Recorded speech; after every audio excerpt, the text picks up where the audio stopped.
Namo tassa bhagavato arahato samma sambuddhassa.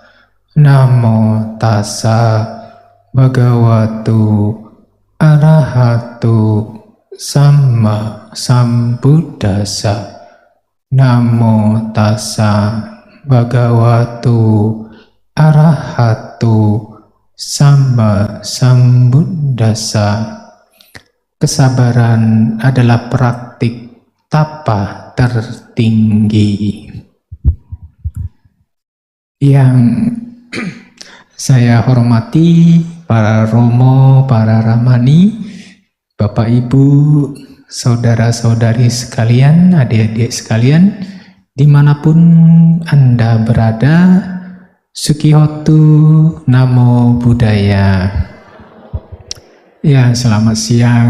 Kita hari ini semua berkumpul lagi di hari yang baik, di mana kita melakukan perbuatan baik untuk menambah karma baik, paramai baik, dan juga tentu untuk mengembangkan kebijaksanaan. Ya, tema hari ini tentang kesabaran. Ya, jadi Bantenya sebelum beri ceramah kesabaran dites pakai mic nggak nyala dulu. Ini Bantenya ngamuk nggak ya? Dites dulu. Di prank dulu ini. Kalau ngamuk nggak cocok ini. Ya, kebetulan saja mungkin kurang teliti ya. Jadi belum dicek dulu. Nah, hal-hal sedemikian ini sederhana. Mic yang tidak nyala ini sederhana. Ada orang bisa ngamuk loh. Dia kalau mau ceramah atau apa, ingin pidato atau di kelurahan, ke desa atau di perusahaan, ya ingin rapat, mic-nya nggak nyala. Itu ada orang itu bisa langsung ngamuk, bisa langsung marah. Ya, jadi ini merupakan salah satu kesempatan kita melatih kesabaran. Karena kesabaran itu tidak bisa dilatih kalau tidak ada masalah. Jadi orang nggak ada masalah, apakah dia sabar? Belum tentu.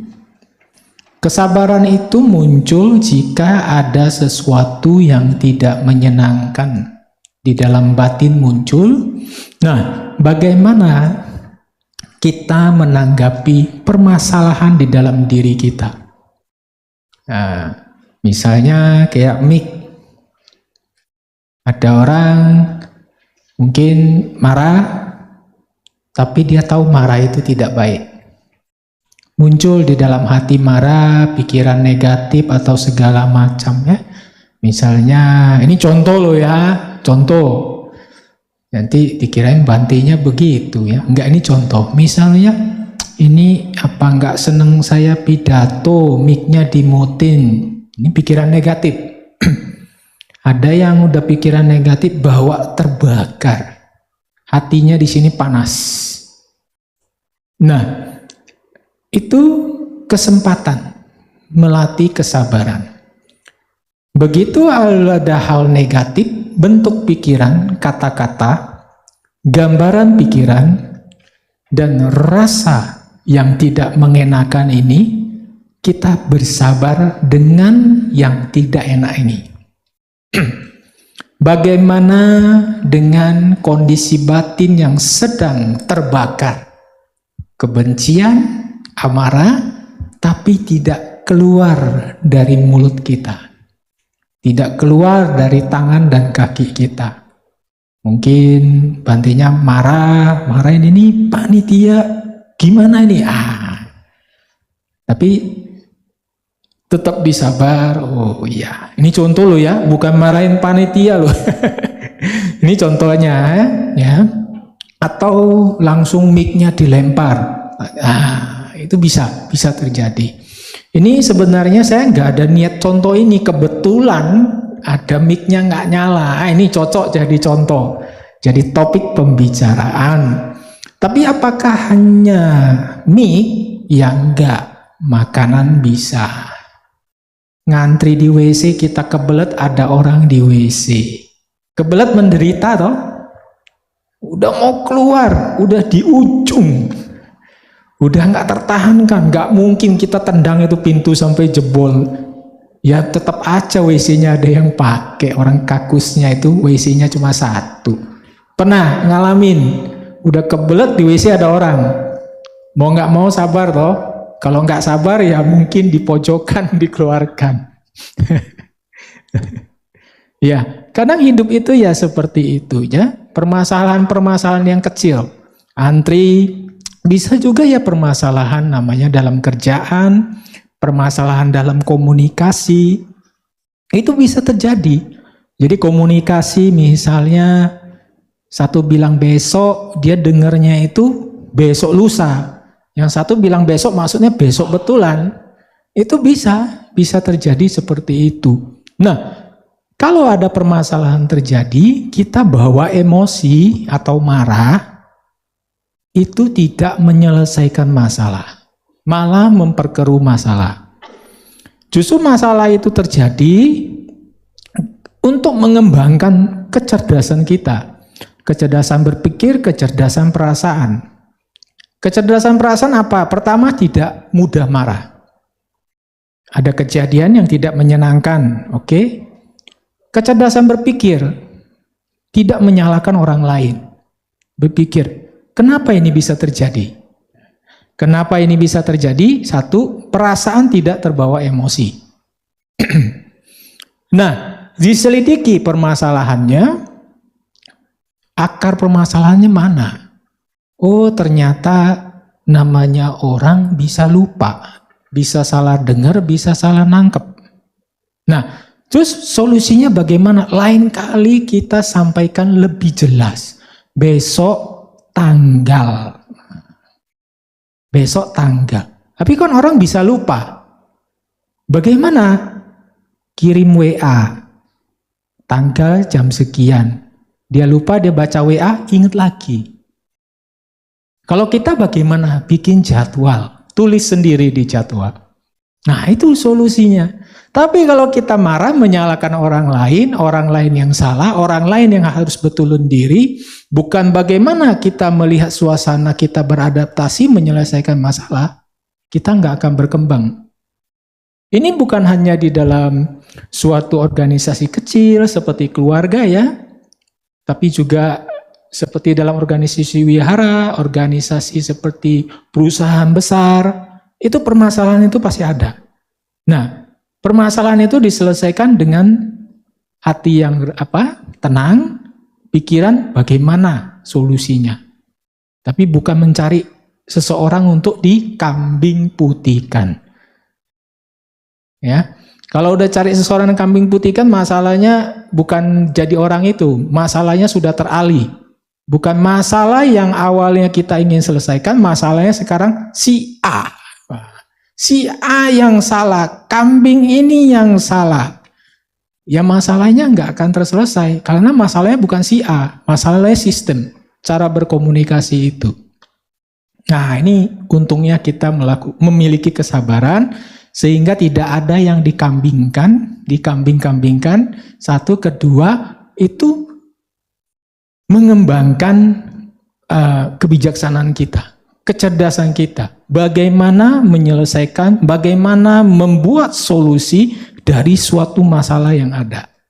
Nah, kalau orang sudah punya pemikiran seperti ini, maka yang diharapkan di tempat itu, apakah keluarga, perusahaan kecil, suatu organisasi, suatu kelompok, ada kemajuan. Karena dengan cara ini kita sudah menghindari permusuhan di dalam satu organisasi. Kita bukan menyalahkan person, tapi bagaimana sistem ini bekerja lebih baik sehingga tidak terulang. Nah, itu. Nah, kenapa kesabaran itu dikatakan sebagai praktik tapa tertinggi? Sekarang saya mau tanya. Di sini mungkin udah tahu yang namanya meditasi, sudah tahu yang namanya dharma, ya, Anicca ya mungkin sudah pernah dengar, hukum karma pernah dengar. Tapi saya ingin tanya, siapa yang di sini berlatih meditasi itu untuk mengembangkan kesabaran? Ayo angkat tangan. Tujuan meditasinya saya ingin melatih sabar. Nggak ada. Ini bantainya pulang selamat nggak ini? Nggak ada yang belajar sabar di sini. Jadi ada orang meditasi itu tujuannya bukan untuk sabar, untuk sakti. Ya, umumnya kan orang meditasi sakti itu kebal bacok, supaya nggak bisa disantet, supaya disenangi lawan jenis, mudah jodoh, supaya bisnisnya lancar. Ya pokoknya yang begitu-begitu. Sekarang kenapa bisa kesabaran lebih tinggi daripada kesaktian? Karena orang sabar itu tidak mungkin menyakiti orang lain. Tidak mungkin, karena dia sabar. Orang sakti, tapi dia nggak sabar. Jadilah santet. Ilmu hitam. Ilmu hitam kan santet kan kesaktian toh itu. Kalau kita bicara dalam bahasa masyarakat itu kesaktian, tapi bisa digunakan untuk santet. Nah, ini kita bicara masalah kesaktian. Bagaimana dengan kepintaran? Pintar itu kan sakti juga. Orang pintar, bagaimana ya saya bisa kaya? Pintar dia, bisa kaya. Bagaimana ya saya menciptakan bangunan yang bagus? Itu orang pintar. Bagaimana saya menciptakan bom nuklir? Itu orang pintar. Tapi nuklir itu sekali ngebom berapa banyak yang meninggal? Itu orang pintar loh. Ya contohnya kan sudah ada di Jepang itu Nagasaki dan Hiroshima kan sudah ada buktinya tuh. Itu orang pintar. Pintar itu kesaktian juga. Jadi sakti itu belum tentu namanya ilmu gaib. Kepintaran itu kesaktian. Nah, tapi kalau orang tidak punya kesabaran, karena itu kenapa dikatakan kesabaran adalah praktik yang paling susah. Bisa sabar apa? Misalnya, pasangan saya ada yang deketin, ada yang mau, ada yang suka. Bisa sabar? Bisa sabar? Terus pasangan saya juga layanin, ngobrolnya asik saja. Nggak tahu saya sudah cemburu ini. Masih bisa sabar?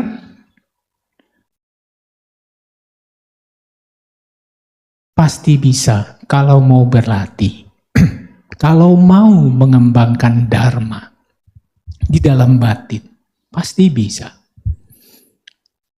Sampai saking sabarnya dia sanggup mendanakan pasangannya. Nah, ini ada ceritanya. Ya, cerita kisah nyata. Seorang pria punya istri 3. Ada yang lebih dari 3? Jangan tunjuk tangan di sini, kelihatan nanti pulang bermasalah Anda. Ya, jarang orang beristri 3 yang berani terang-terangan. Tapi yang lebih dari 3 tidak terang-terangan, mungkin banyak. Ini cerita tentang seorang pria yang memiliki istri 3. Tapi bukan sekali nikah 3. Tapi nikah, cerai, nikah lagi, cerai, nikah lagi. Jadi memang sudah single, cerai, nikah lagi gitu. Bukan sekali nikah 3, bukan 3 istrinya atau simpan 2, 1 yang kelihatan, bukan. 3-3-nya istri yang terlihat. Nah, saya ingin cerita ini bagaimana? Karena ternyata pria ini punya kesabaran yang luar biasa. Dia punya istri pertama, cantik sekali. Punya anak 1. Nah, karena istrinya cantik, tentu namanya pria yang suka mudah tergoda oleh kecantikan, matanya jelalatan. Lihat terus, lama-lama timbul suka. Timbul suka dideketin. Ternyata istrinya juga suka. Nah ini gimana ini? Suaminya tahu. Bagaimana cara nyelesaiannya? Dengan amarah, cabut golok atau gimana? Istrinya dikurung di rumah? Ya enggak. Nah, yang dilakukan pria ini adalah mempertemukan, bicara 3 orang dengan kepala dingin. Istrinya yang diam-diam pacaran sama cowok ini 3-tiganya ketemu. Ditanya baik-baik, kamu sungguh suka istri saya? Sungguh, jangan main-main lo ya. Kamu kalau mainin istri saya mau rusak keluarga saya, kamu urusannya sama saya loh. Enggak bener Pak, saya sungguh benar-benar suka. Tanya istrinya, kamu bener mau sama dia? Kamu kan sudah punya anak sama saya. Mau, saya jatuh cinta sama dia. Apa mau dikata dua-duanya dosa saling cinta? Ya sudah, dinikahkan, disetujui oleh suaminya. Sanggup begitu? Mendanakan istrinya, merelakan? Kebalikan juga sama? Merelakan suaminya? Apa dicakar? Umumnya kan orang terbawa emosi toh, dicakar lah, digampar lah, dipukul lah. Pria ini tidak. Masih ditanya lagi, ini anaknya kamu mau bawa apa saya yang rawat? Istrinya bilang saya yang rawat. Jadi istri dan anaknya ikut pria lain. Tapi tentu laki-lakinya tidak memberi begitu saja. Ditekankan, kamu jangan main-main sama istri saya. Walaupun istri saya sudah ikut kamu, jika suatu hari kamu semena-mena sama istri saya yang sudah jadi istri, maka kamu berurusan dengan saya. Berarti masih sayang dia sama istrinya. Dia mau istrinya bahagia, tidak mau istrinya dibully juga. Nah, jadi itu istri kedua ceritanya sama, hanya saja belum punya anak. Istri ketiga tidak cantik. Jadi tidak ada laki-laki yang menggoda. Jadi beruntunglah para pria memiliki istri yang tidak cantik. Bagaimana-mana aman, tidak khawatir istri saya digodain orang. Begitu juga sebaliknya kalau punya suami tampan, badannya bagus. Nah, jadi kadang-kadang kita bersyukur sesuatu yang kita punya miliki itu ya jelek. Ya, seperti itu. Nah, lalu bagaimana Bante? Solusinya bagaimana Bante? Untuk mengatasi namanya kemarahan, ketidaksabaran itu bagaimana? Pertama kita mengembangkan cinta kasih. Meta, cinta kasih. Mengembangkan cinta kasih itu seperti apa? Pikiran kita itu selalu mengharapkan orang lain bahagia. Semoga semua makhluk bahagia. Semoga istri saya bahagia, suami saya bahagia. Dibawa nggak apa-apa, yang penting dia bahagia. Nah ini cinta. Tidak ada iri hati. Karena cinta itu sesungguhnya kita mengharapkan orang yang kita cintai bahagia. Dia kan bahagianya sama pria lain sudah. Ya sudah diikhlaskan. Nah itu cinta. Selalu berpikiran semoga dia bahagia dengan pilihannya.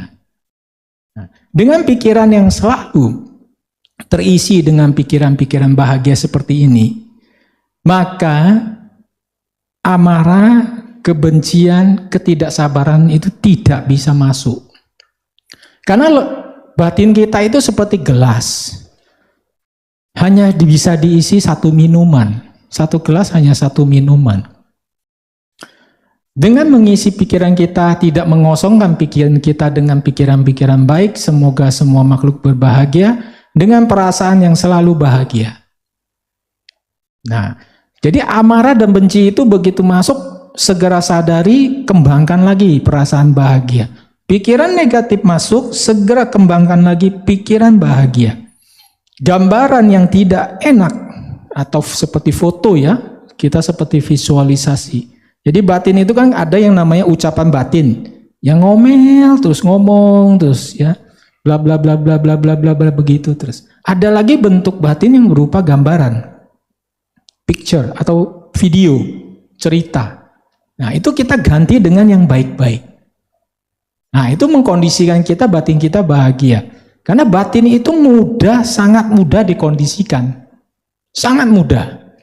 Ya, contohnya paling gampang. Pasti di sini semua pernah lihat yang namanya TV. Pernah lihat namanya YouTube, pernah lihat namanya film, pernah lihat namanya cerita, pernah lihat namanya komedi, pernah lihat namanya ketoprak. Mungkin juga kita pernah lihat kehidupan tetangga kita, kehidupan orang lain kita. Kita pernah lihat berita.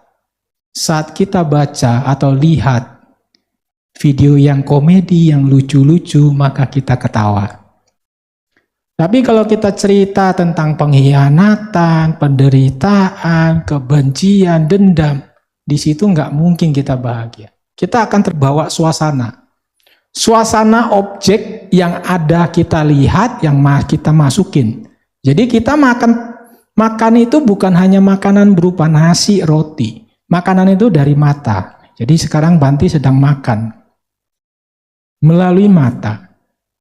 Makan melalui dengar. Nah, itu mengkondisikan batin kita, apa yang kita masukin itu. Ya, kalau kita makan pedas, siap-siap ngantri di WC. Sukanya pedas toh? Nah, begitu juga apa yang kita masukin, kita lihat, kita baca. Itu akan mengkondisikan kita. Tapi kalau kita sering nonton film yang curigaan mulu, nanti bawaannya curigaan mulu orangnya, kebentuk batin kita. Nah, karena itu dengan mengembangkan cinta kasih, batin yang selalu bahagia, pikiran yang selalu ucapan-ucapan bahagia, dan gambaran batin yang bahagia. Bisa dengan orang yang kita hormati, seperti orang yang berjasa, seperti ayah kita. Bisa juga misalnya kita punya keyakinan sangat hormat dengan Sang Buddha, rupang wajah Buddha yang duduk meditasi tersenyum tenang dan damai. Saat kita lihat itu timbul kedamaian juga. Nah, inilah cinta kasih. Kedua, caranya yang kedua, mengembangkan karuna. Jadi berupa kita merasakan bahwa orang yang sedang menyakiti kita itu adalah orang yang menderita. Ya, contohnya kayak tadi, pacaran di belakang. Mereka ini menderita. Mereka ini sudah saling suka tapi nggak berani ngomong. Ya bagaimana kita selesaikan, kita setujui, silakan. Jadi nggak perlu mencuri-curi. Ya, curi-curi pacaran. Ya, silakan. Semoga kamu bahagia dengan pilihanmu. Jadi melihat penderitaan orang itu. Seperti orang nggak makan, gimana saya punya makan. Lihat di jalan, aduh menderita sekali. Kita ingin dia bahagia. Silakan makan. Kasih langsung kesempatan yang sangat baik untuk berbuat baik. Apalagi di jalan kita mau ke kantor, makanan cuma satu-satunya. Kita masih bisa beli. Belum tentu orang yang kelaparan di samping jalan bisa beli lagi. Itu kesempatan kita kasih. Kita punya uang, masih bisa beli nanti di kantor. Suruh office boy beli apa masih bisa. Ini kesempatan. Nah, ini jadi rasa kasihan bahwa menyadari orang ini menderita. Bagaimana supaya mereka enggak menderita? Semoga mereka bahagia. Kita resmikan. Silakan ambil pasangan saya. Nah, bisa? Bisa? Kalau bisa berarti udah lumayan hebat dharmanya itu. Dharma dalam batin ya. Yang ketiga apa? Merenungkan hukum karma. Jadi segala sesuatu itu ada namanya hukum karma sebab akibat. Jika kita bisa merenungkan karma bahwa sesungguhnya pasangan saya ini bukan satu. Saya di kehidupan lampau mungkin pasangan saya dengan orang yang berbeda. Kehidupan lampau lagi, kehidupan lampau lagi, kehidupan lampau lagi. Pasangan saya sudah sangat banyak.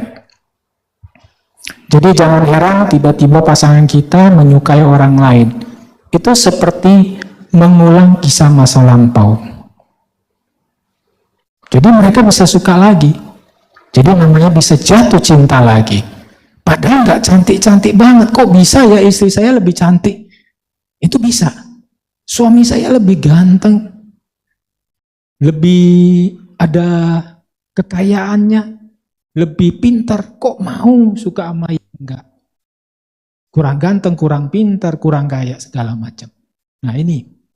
Jadi kalau kita merenungkan hukum karma, mungkin dulu juga saya pernah merebut pasangan orang lain, mungkin dulu juga saya pernah merebut, mencuri kekayaan orang lain, mencuri lahan orang lain. Nah, karma itu berbuah. Jadi kalau kita merenungkan hukum karma, bahwa sesungguhnya tidak ada manusia yang sempurna, semua pernah melakukan kesalahan dari kehidupan lampau, bahkan kehidupan ini.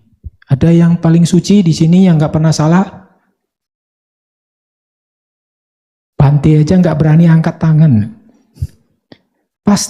Kita pasti pernah melakukan kesalahan, baik disadari maupun tidak disadari. Dengan merenungkan bahwa saya juga pernah melakukan kesalahan, orang lain juga pernah melakukan kesalahan, saya juga ingin dimaafkan, saya juga ingin dimaklumi. Begitu juga dengan orang lain. Kita memaklumi, memaafkan kesalahan mereka. Untungnya apa, Bante? Untungnya kita damai. Kita tidak marah-marah mempertahankan sesuatu yang bukan milik kita. Kita damai. Untung untuk mereka, mereka bahagia. Pasangan saya bisa bahagia ketemu pasangan yang lebih cocok buat dia. Nah itu, kesabaran pasti membawa kebahagiaan diri kita dan orang lain. Kemarahan pasti menghancurkan diri kita dan orang lain. Yang keempat, Bante, apa? Mengabaikan. Saya nggak bisa ikhlas, Bante.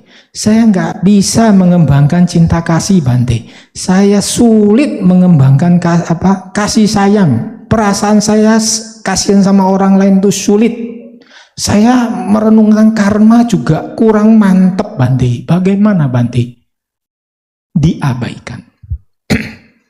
Diabaikan yang sudah terjadi, sesuatu yang tidak mengenakan kita abaikan. Jangan kita pegang. Melihatnya sebagai masa lampau, masa lalu yang sudah terjadi.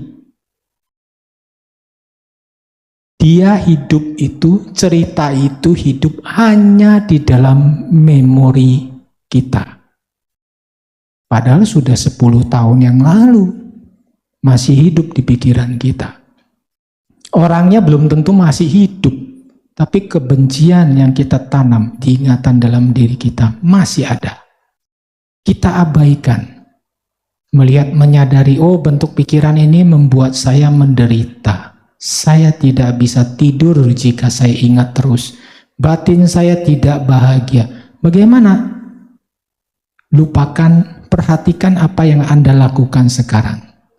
Anda mendengarkan, Bante lagi ceramah, dengerin.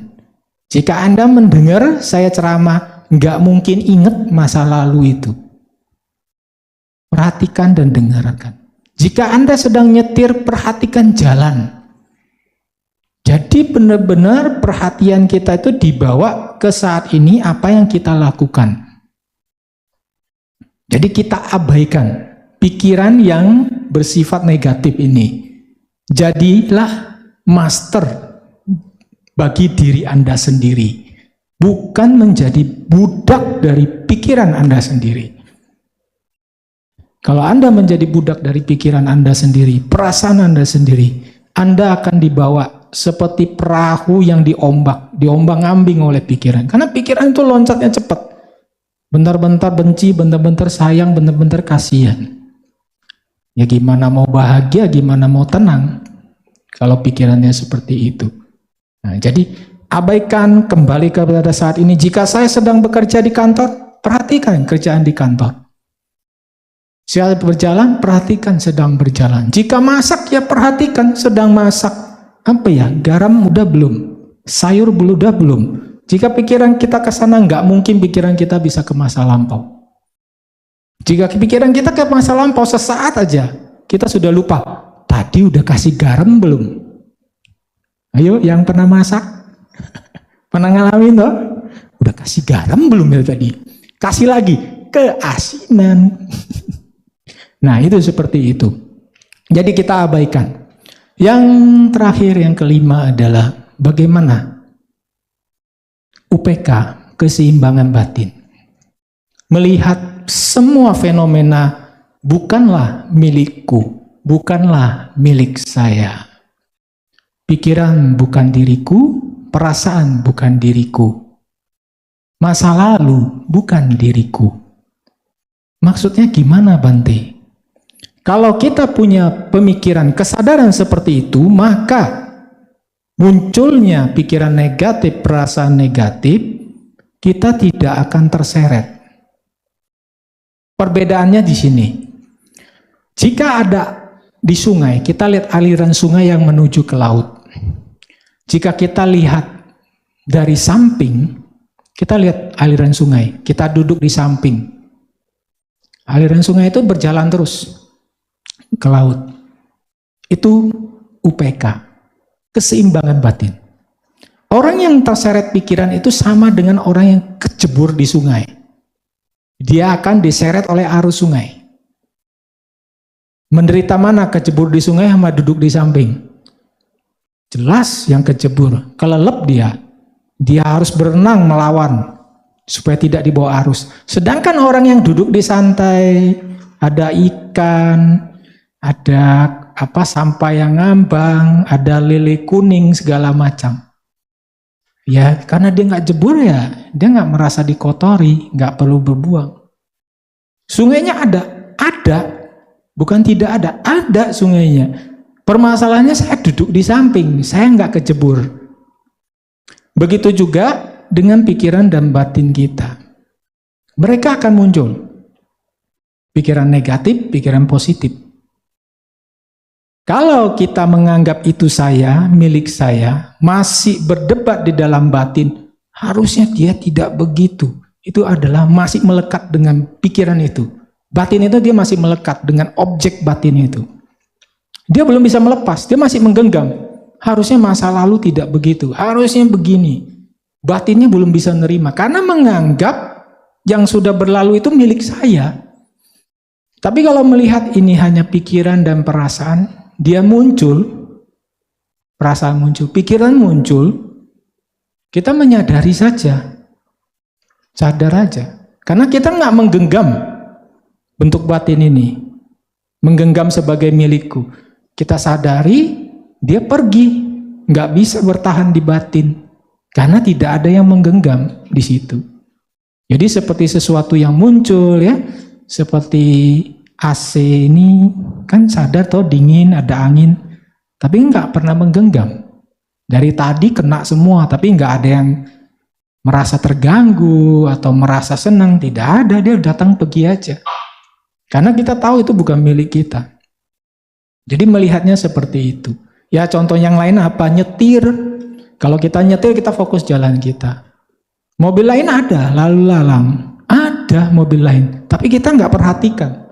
Tabrak kita, tabrakan kita. Dia datang, ya sudah, kita di jalan kita. Datang lagi, sudah, kita perhatiin jalan kita. Sama dengan fenomena batin itu. Pikiran muncul, perasaan muncul, masa lampau, masa depan, kekhawatiran, kegelisahan, segala muncul. Ya kita hanya tahu tapi nggak menggenggam, nggak memperhatikan. Seperti itu. Nah, kalau sudah terbiasa berlatih seperti ini, maka akan mudah tenang. Nah, ini biasanya dilatih dalam meditasi. Nah, kalau kita meditasi duduk itu memperhatikan napas, pasti namanya muncul bentuk pikiran, bentuk perasaan. Nah, bagaimana? Ya, diterima saja. Diterima bukan menginginkan, diterima ya memang ada bentuk pikiran seperti ini. Ya, kita tetap kembali ke napas. Tahu ada bentuk pikiran masa lampau. Tahu, tapi kita tidak menolak, tidak juga menginginkan. hanya tahu, sudah. Nah, jadi seperti orang yang duduk mengamati arus sungai. Jadi kita belajar, berlatih UPK itu seperti itu. Ya. Jadi inilah topik kesabaran yang saya sampaikan pada siang ini untuk kita bersama-sama berlatih. Jadi Bante masih berlatih juga. Jadi jangan sampai ada muncul pikiran, wah Bantenya ini mengajarkan kesabaran. Nanti saya tes dia. Lagi makan tak sundut pakai dupa. Marah nggak dia? Oh nggak marah. Bantenya lagi meditasi. Tiba-tiba disiram pakai air sama ember. Blup. Marah nggak dia? Jangan ya. Bante menyampaikan ini bukan untuk menyombongkan diri kalau Bante itu sudah sabar, bukan. Tapi Bante juga lagi belajar sabar. Jadi Bante menyampaikan, kita belajar sabar. Saat Bante ceramah gini kan, Bante mendengar juga toh. Saat Anda bicara, Anda dengar nggak suara Anda? Nah, sama. Ini mengingatkan diri sendiri, yo, sabar yo. Jangan dibanting mic-nya. Ya, demikian. Semoga bermanfaat. Sape sata bawantu sukitata. Sadu.